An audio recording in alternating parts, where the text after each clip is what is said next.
Hey everybody, welcome to another Freethought in Florida. I'm Sarah Ray, I'm your host. I'm one of the directors of the Atheist community of Polk County. This show, Freethought in Florida, is a production of the Atheist community of Polk County, a Florida nonprofit organization. Joining me for this episode is Gina Duncan, Director of Transgender Equality with Equality Florida. Gina's one of the speakers scheduled to appear at Free Flow this year. That's the Freethought Florida Conference, November 1st through the 3rd in Orlando. Our guest last week was Monica Miller from the American Humanist Association. So if you missed that one, make sure you go back on the YouTube and catch up on that and subscribe so you don't miss any more. Gina, welcome to Freethought in Florida, and thanks for joining us today. Thank you. It's good to be with you. So let's jump right in here. Your bio is long and filled with all sorts of incredible achievements, human rights and LGBTQ rights organizations, local and national. But before heroine of transgender equality, you were Gina, a person trying to figure out this whole gender identity thing. So maybe let's start there, and you probably get tired of telling this story just as much as I do. But I know unfamiliar audiences haven't heard some of this. So maybe Reader's Digest version a little bit. Take us back. Think of some of the common questions that I get, right? Like, when did you start to realize, when did you become self-aware that gender identity was in conflict with how people were perceiving you, or however you might put that? Yeah, I would be glad to. I knew at an early age that my gender did not align with my assigned sex at birth. And I remember the very day that I knew this. I was 4 or 5 years old. We were living in New Jersey at the time. I came from a very large family, 2 brothers and 2 sisters.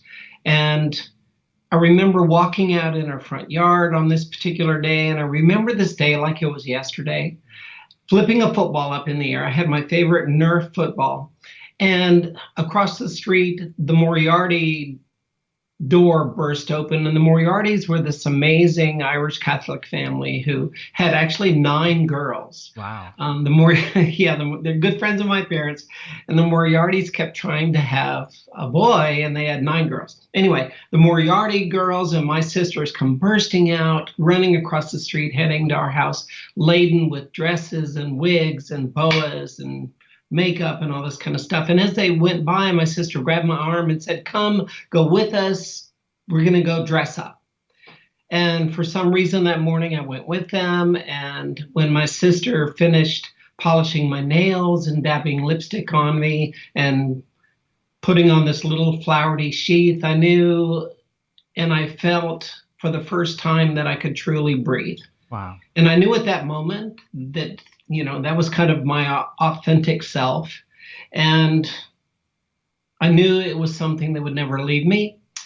But, similar to a lot of people in my generation, there weren't any resources out there. There wasn't any information about that. So simply kind of tucked that away, dealt with it periodically over the years, and threw myself into being the kind of the most guy I could be. Mm-hmm. And excelled in sports and politics, and got a football scholarship to play football up at East Carolina University in North Carolina, and then came back to Florida and got into mortgage banking and was a senior executive at Wells Fargo for 17 years. Wow.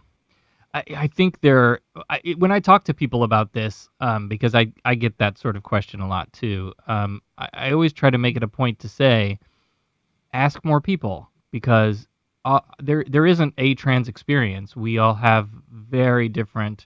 There are some keystones that seem to line up. Just listening to your story, I was thinking, yep, that one too. I didn't really start to notice anything different until puberty. And then, even then, there was no concrete. It was just sort of something doesn't feel right. Like, I know my body's supposed to change during this time, but it just doesn't. I don't know. Something doesn't feel right. And I sort of became obsessed with, what would it be like to be a girl? And then very quickly learned in my small town of 1,400 people with a high school graduating class of 32 and 8 churches. Um, that being different like that was not a good thing, and so too I hid it, and I had a box of clothes that would hide in the closet that I'd bring out every now and then, and the purge cycle of buying and throwing stuff away, and Oh some yeah. some of that is seems to be hallmarks of the experience that we go through. The other one that you kind of hit on was the resources, and so I can remember when the internet happened, right? I'm Gen X, well, Zennial. And I can remember when the internet happened and I stumbled upon crossdressers.com for the first time and realized that there were other people out there like me who were struggling to figure out the same things I was struggling to figure out and feeling the same way I was feeling.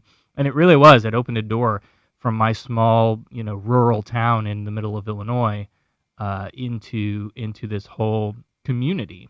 And I think that kind of speaks to a lot of what you're doing in your work and what we're all doing in secular communities is really bringing people together around shared experiences and using sort of those that framework to get into activism and do good things in the world. So I thought that Yeah, was and interesting. it's interesting that no two people's journeys are the same, Hmm. but I do find that there's a lot of similarities based on generational differences. Sure. And people, baby boomers like me, we kind of went very similar situations in a lot of cases to where we deny it. We go through gender dysphoric situations through most of our lives. It builds and builds.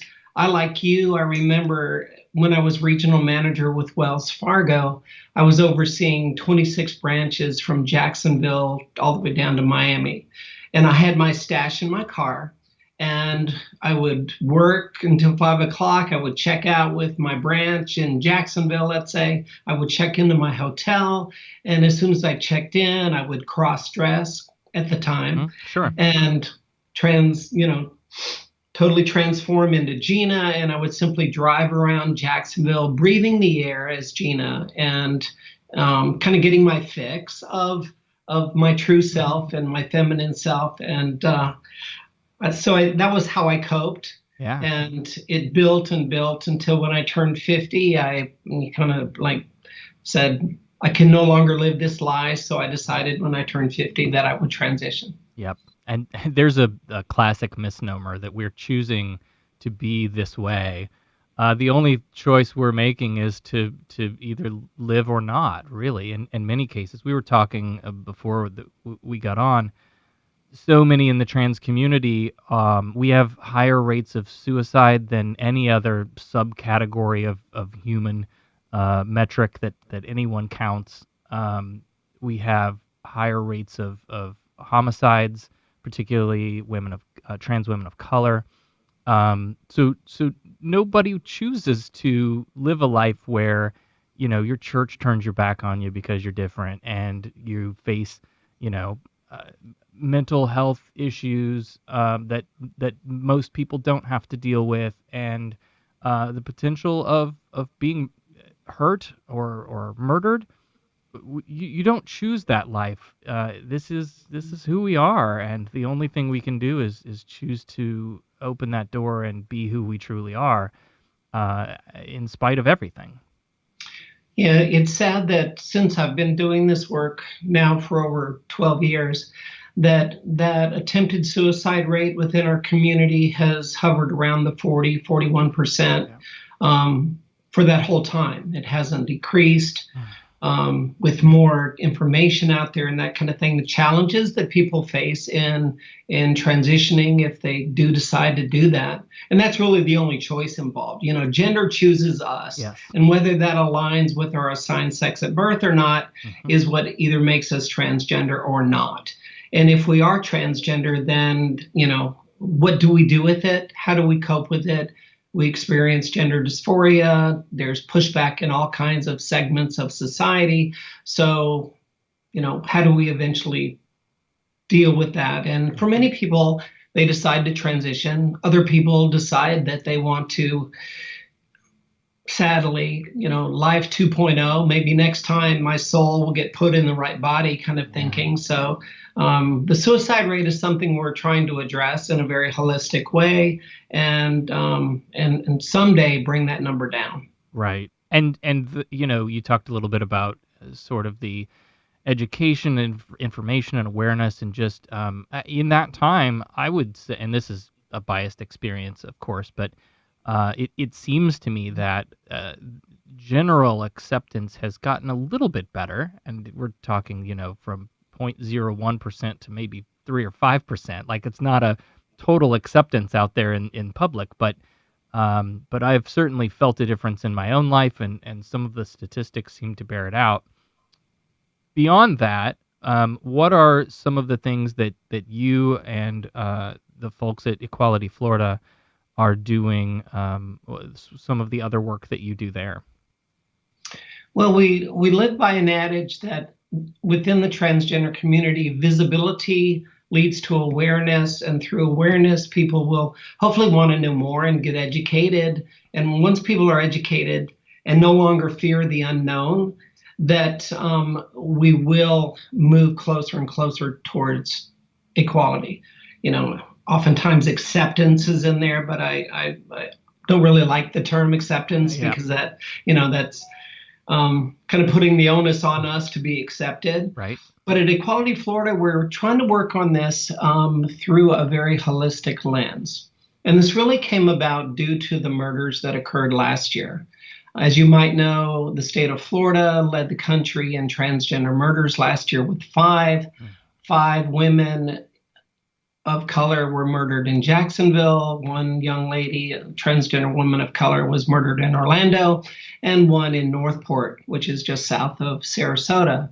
So in looking at this and working with law enforcement and working with the media, we also looked at this in reference to maybe a flawed approach, in that we're treating the symptoms when we really need to treat the illness. What is causing these women to end up, in a precarious situation, placing themselves in harm's way and ending up being murdered in the middle of the night and left in some rural, back alley. Yeah. So we're looking at, and what we're addressing is supporting the community in several different ways. Number one is unemployment, and looking at training employers how to be inclusive and understand the transgender community. And this past week, I did my 282nd corporate training called Transgender Dynamics in the Workplace. So I've seen that corporate America is very open, and this kind of folds into the whole, diversity and inclusion wave that corporations are into, but really embracing transgender cultural competency in the workplace. So we're doing a lot of that. Secondly, then we're looking at homelessness in reference to the trans community, because it usually follows a similar pattern when people are being murdered, that they lose their job, they somehow fall off the grid, they become homeless because they have no money, they become destitute and resort to extreme matters. Mm-hmm. So perhaps they end up, doing sex work, living on the street, putting themselves in harm's way, and then, they end up being a statistic on the news. So we're trying to disconnect that whole cycle of violence and that whole cycle of how we can support people in all these different stages. If they do lose their job, how do we get them back into the system? By working with community colleges and technical colleges to maybe reorient their work trajectory, so that they maybe are doing something else, but they're able to sustain their quality of life, stay in their home, et cetera, et cetera. We're working with homeless shelters, that if people do end up being homeless, that they know how to implement the equal access rule, which has recently been rolled back by the Trump administration. Under the Fair Housing Act of 1964, it was recently revised to include the equal access to housing rule that provided guidance for how homeless shelters engage, communicate, and do not discriminate against transgender people in a homeless situation, which is perhaps people's most vulnerable moments. our most vulnerable community, being forced to leave their home, especially in Florida, say due to a hurricane, they go to a shelter and they get turned away due to their gender status or their IDs don't jive with where they look or whatever. So that's a big piece of this. Then working with law enforcement, working with all segments of the community in reference to healthcare for transgender people. So we complete this, kind of cycle of let's holistically support the community and look at all of these different segments that need to be addressed. Yeah, and it seems like we're so close, yet and any political opinions expressed on this show are mine alone and do not represent the atheist community of Polk County. It seems like, right, when we talk about some of the protections that we've been trying to pass here in Florida for years, and the Equality Act nationally, so much of that is supported by corporate America. Corporations understand that if we protect employees, that they want a diverse workforce, that's better for their business, that's better for their bottom dollar. Businesses get it, and it you don't want to. Nothing is a monolith, right?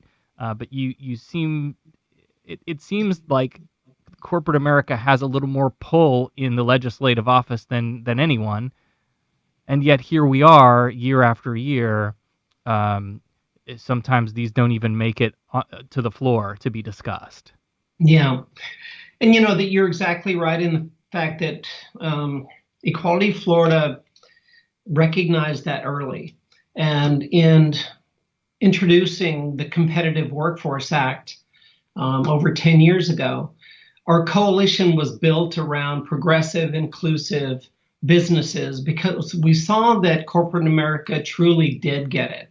That corporate America saw that having a welcoming, inclusive, and diverse workforce actually gave businesses a competitive advantage. So in working with those corporations and going to Tallahassee, we continue to form a very strong coalition that we hope that the dialogue of talking about jobs and talking about increasing economic diversity and having an economic advantage in Florida that comes about through Florida being a open to all state, welcoming to all genders, so that people want to come to Florida and they feel safe raising a family, buying a home, feeling safe going to work without prejudice or discrimination. So we found that is certainly the approach that continues to build bipartisan support of the Competitive Workforce Act, which is Florida's non-discrimination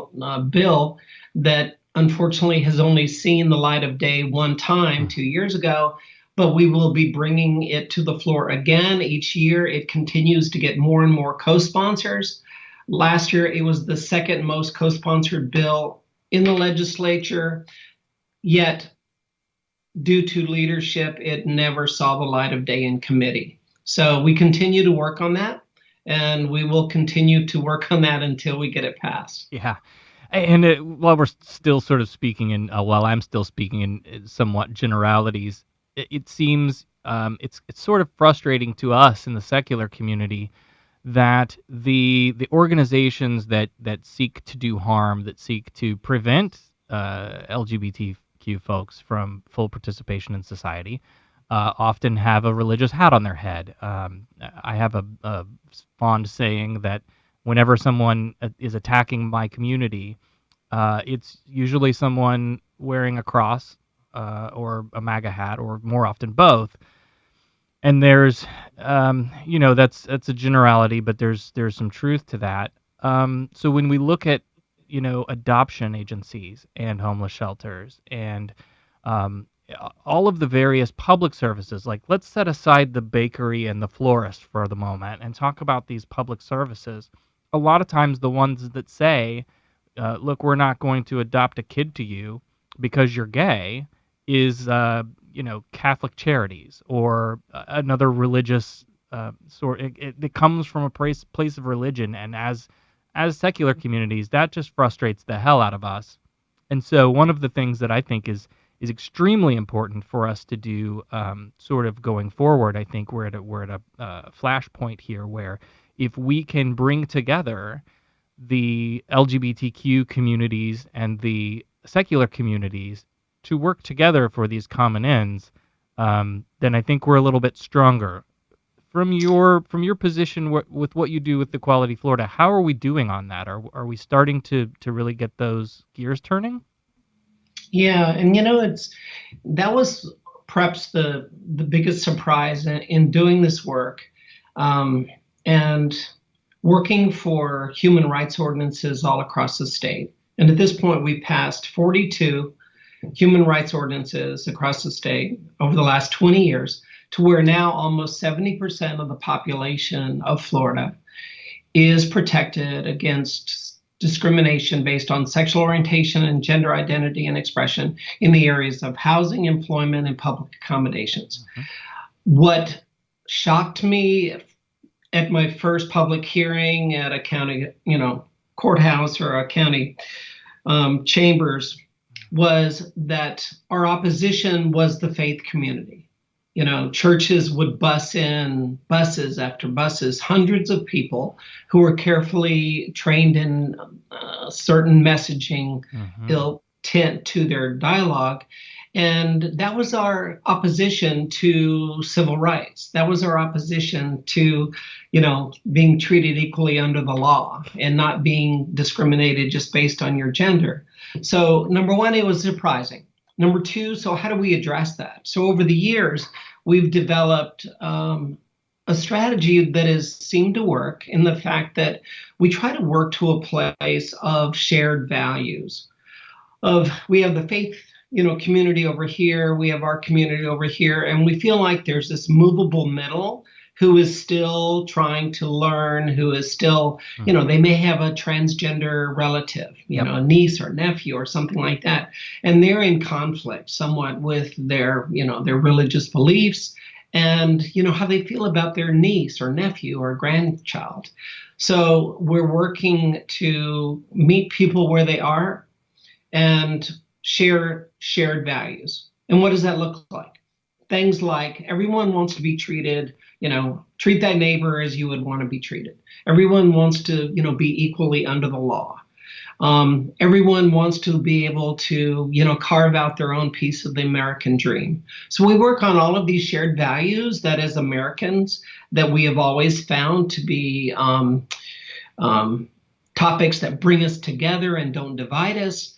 And we reach out to try to educate and frame it in such a way that we can meet in the middle without dismissing each other's, values or faiths or whatever, even ideologies, but work on shared values and common ideals that we can rally behind so that everyone is treated equally in the state of Florida and someday in the country. Yes. And, we talk about a lot of times as an example, you say, look, if you change the language of any of this from gay or transgender to black, there would be riots in the street, right? We protect based on race. And if you look at a news story or something that's happening in legislation, just changing a word here and there should, you would think, help clear that up for people. And yet there was a news story just earlier this month about a Mississippi venue that denied an interracial couple that wanted to get married based on their Christian belief.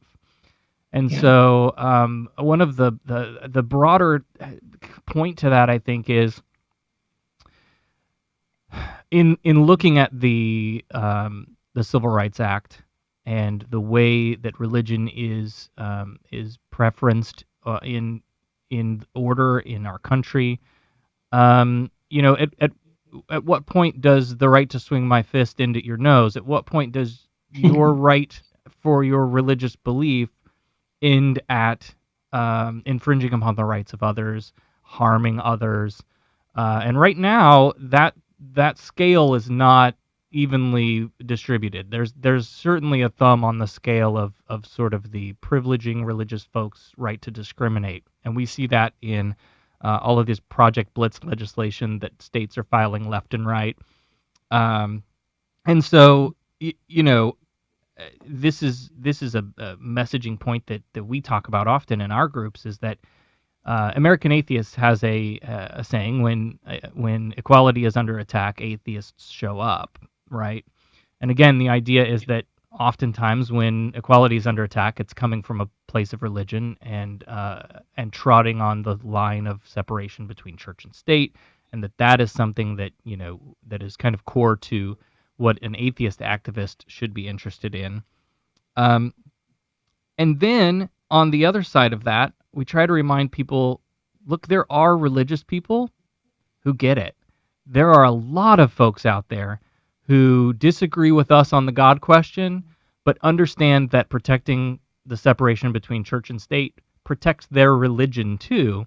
And so, God, if we could just get all of us together in a room, and really work on that stuff, I think that's the way out of this sort of mess. Obviously, there are things that we need to do in the election booth, um, but it's building those sort of grassroots networks and coalitions that I think will help get Yeah, us to that point, right? yeah, I couldn't agree more. People fear what they don't understand. Hmm. And then sometimes that is unfortunately reinforced by leaders of the religious right. And we see that manifests in really hateful dialogue against the transgender community. But in reality, what it is discrimination wrapped in religion is Yep. still discrimination. And whether it's in school boards or city or county, chambers across the state or even in the state legislature, the framing of discrimination due to religious beliefs is always something that is a challenge, in the fact that it's an area that we have to circle back to find those shared values and also dispel a lot of falsehoods that people have either been taught in their church or by their spiritual leaders. Hmm. Everything from public safety issues in bathrooms around transgender people, Yep. um, to just transgender people being a public safety issue in public spaces. So it continues to be an area of education.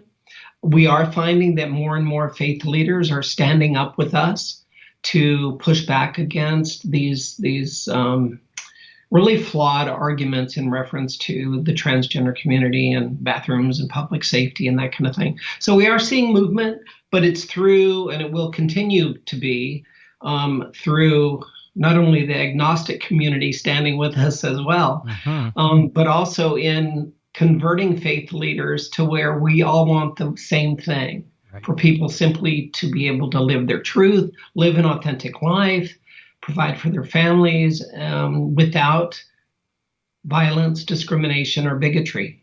There's a hypothesis that sort of ties into this too, of that what we're seeing from the sort of extremes of the religious right, the Westboro Baptist churches and that, Liberty uh, Council.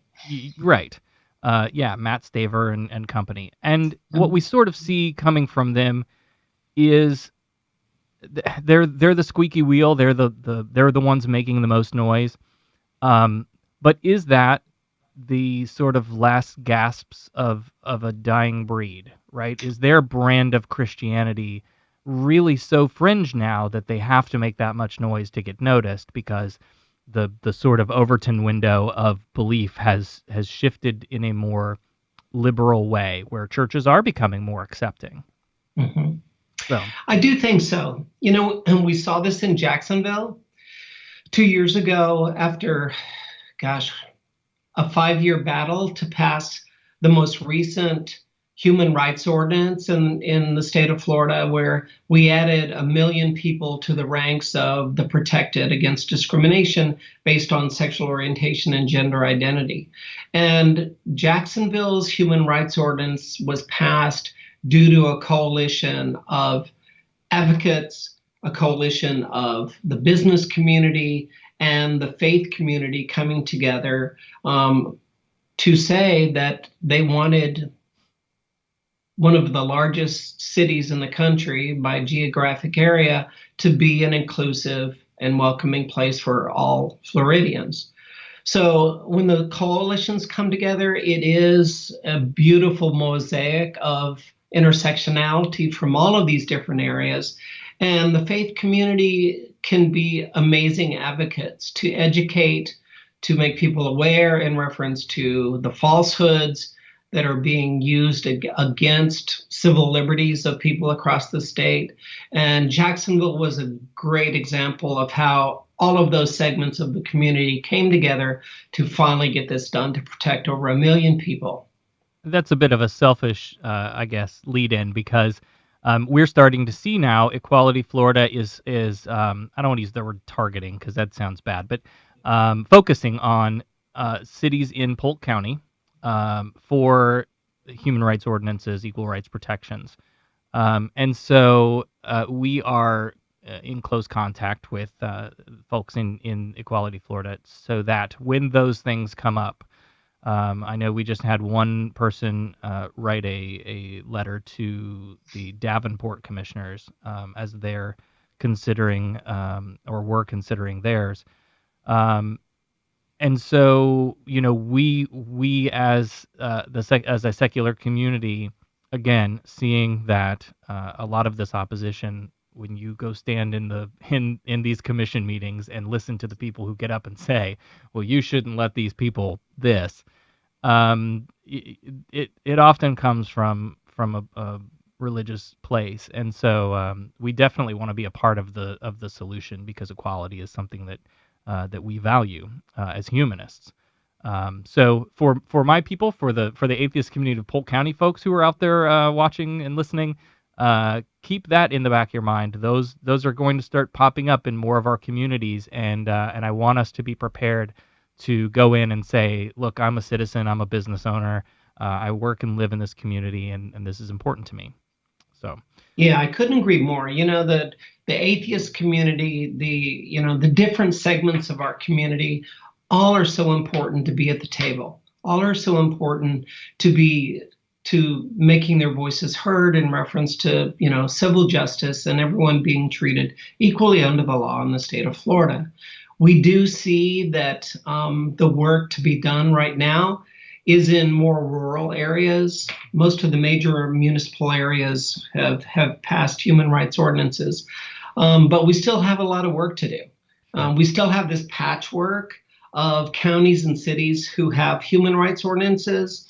And it's alarming when you think about it that here in Orange County, in Orlando, where I live, where both the county and the city have human rights ordinances, that I can get in my car and drive to, say, to Pensacola, where I might be speaking in Pensacola, and get out of my car with less rights and protections than when I got in. I can be harassed in a bathroom. I can be refused service. I can be refused housing simply due to my gender status. So, progress is good that we've got 40 plus, human rights ordinances in place, but your civil rights should not depend on what zip code you're in. Right. We should, and that's why we need this statewide, law to be passed. And it's time. It's time that Florida got this done and join the ranks of the other states that have passed statewide non-discrimination law. Yeah, like we talked about earlier before we got on, those rural communities are also the ones that don't have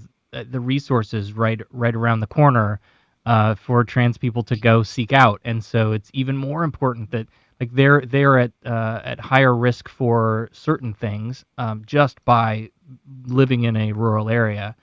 I also think there's a lesson to be learned from marriage equality here too, and that sort of swell to a tipping point, right? Where eventually enough cities get on board, then the county goes, well, this is all the cities have it, right? And so then the county starts to take it seriously. If the counties have come together, and then you sort of swell that up to a state level, eventually you just kind of get to a point where the wave, high water mark gets to a point where you just can't ignore it anymore. And so yes, we keep fighting for national protections and state level protections, but we can't just sit back and kind of wait for the right people to be in office to make those changes, to make those things happen. Right. In the meantime, we still have to be working at local levels and in grassroots ways. Yeah, we do, and it so, and it's interesting you said that, because sometimes we think that it is just a matter of time. And I know the last time I testified in Tallahassee, I said that to the committee when it did that one time come before the committee, and I said, this bill is already passed. It's just going to be passed by your kids and your kids' kids. The next generation gets it. Yep. And doesn't have the hangups in reference to gender equality and LGBTQ equality for that matter. So, yes, I do think that part of it is generational, but also part of it is, and this is where oftentimes we're frustrated, and the state of Florida has spoken, with all of these human rights ordinances across the state. It's a clear mandate that almost 70% of the population has said, we believe in human rights for everyone. Notice that discrimination should not be there based on one's sexual orientation or gender identity and expression. So with this mandate, we go to Tallahassee and we get stonewalled. We get stonewalled due to the conservative leadership that we find in Tallahassee. So working at this from all kinds of angles, as you said, is certainly it. We work to elect more and more progressive people to Tallahassee. And at the same time, we continue to build coalitions with the business community, with the agnostic community, with the faith community, everyone that we can have at the table to speak towards social rights, and certainly non-discrimination in the state of Florida is what we're trying to do. Well, you've got your work cut out for you, and hopefully people will come out to Free Flow and we'll get started on some of that coalition building with maybe some new faces there. So just briefly, we'll talk about Free Flow. The Freethought Florida Conference is a 3-day event put on by the Florida Humanist Association. We have speakers including representatives from some of the important national organizations doing work around church-state separation and community building, like American Atheists, the American Humanist Association. We have local leaders, educators, and thinkers in free thought and secular communities like Dr. Ryan Cragen, Brandon Hott, Dr. Dan Batcheldor, among others. And of course, we have Seth Andrews, Matt Dillahunty, and Aaron Raw will be there. It's going to be a great time. What do you have planned for your Free Flow session? Well, number one, I'm thrilled to have been asked to speak, and I'm so looking forward to it. Just thinking about the very title of it gets me excited about free thought. And it somewhat equates to, I had the good fortune of doing a TEDx talk down in Fort Lauderdale, and just listening to the other speakers coming from and talking about all these different topics and things that were passionate to them. I'm looking forward to the similar kind of platform of amazing speakers with amazing messages to deliver. And what I'll be talking about is pretty much just that, the intersectionality of all the different parts of our society and how it relates to understanding the transgender community. In my travels in doing transgender cultural competency training in Florida and all over the country, it's interesting that I have found that different parts of our society are moving at different paces, to where we have corporate America kind of leading the way, yet we have like law enforcement and healthcare who are racing to catch up and improve their competencies and get the education out there and that kind of thing. So different parts of our society are certainly moving at different paces, and talking about that and how we, reach out to those communities and get everyone to a level playing field in reference to, sexual orientation and gender identity protections and equality is something that I'll be excited to be talking about. Great. Well, we're excited to see you at Free Flow in November. Thank you so much, Gina, for spending some time with me today. Thank you, Sarah. It's been a real joy. Absolutely. That's Gina Duncan, Director of Transgender Equality with Equality Florida. Let me wrap up the show here. The church doesn't have a patent on community. Free Flow, November 1st, 2nd, and 3rd, 2019 at the Holiday Inn Orlando International Airport is a place to come together. meet like-minded folks, pick up some new knowledge, and get inspired to take action. There's a big mess of separation of church and state issues out there, and we are all going to have to work together to get ourselves over that and protect that wall.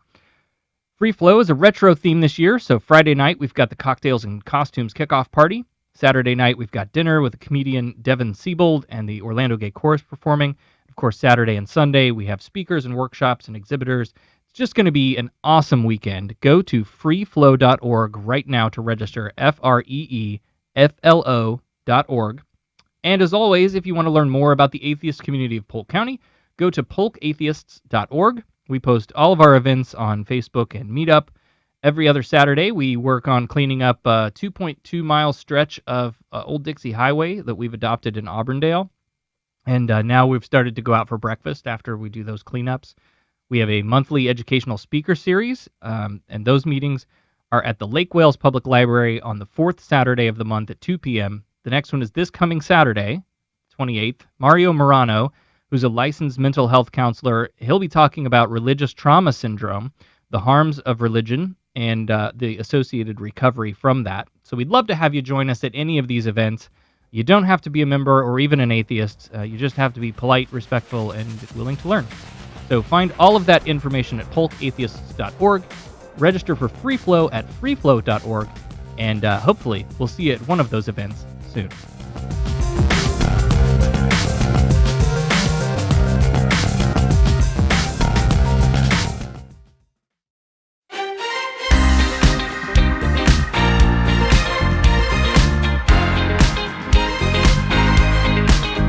Hey, what's up? I'm Sarah Ray with the atheist community of Polk County. I'm stoked to be the MC for this year's Free Flow, the Freethought Florida Conference. Orlando, November 1st, 2nd, and 3rd. The whole weekend is going to be groovy. I'll be rapping about separation of church and state. I'll be talking about what might have made America great. And I will be tripping.